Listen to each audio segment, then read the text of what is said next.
We are live here in Newport in Cocke County along the banks of the Pigeon River, and I've got someone here I need to tell you about. This is Keith Barber. We've talked with him a couple of times before. He's with the East Tennessee Foundation, heads things up. It's good for you to come out here today and talk with us. Thank you, Lori. Here's the thing. When you see rebuilding going on, when you see crews out working, when you see improvements being made, chances are very good that the East Tennessee Foundation was behind this. And we want to thank you all for being such a big philanthropist here. Let's talk about the difference your organization has been able to make and continues to make right now. Well, thanks, Lori. We appreciate being out here and be able to talk about that. It's not us, though. It's the donors and the community that's making the difference. We just happen to be the financiers, and we're humbled to do that. Some of the things that we're doing, we focused on the long-term recovery. We've done a lot of stuff in the relief efforts, but things like mental health awareness and issues that are popping up now. We're seeing that. We're trying to help and inflate money into there.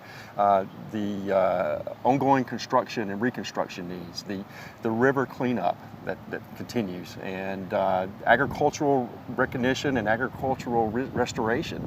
The lands have been barren, and now we're trying to help folks fix that so they can get back to their jobs, and then the long-term recovery groups, of course. You have boots on the ground here assessing the need.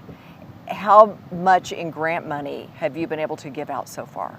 Yeah, we've given away about $5.5 million for, again, short-term and long-term, mainly long-term recovery.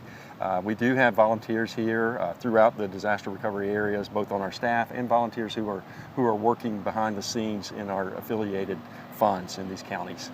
Here's the question. How can people watching help? Because you mentioned donors.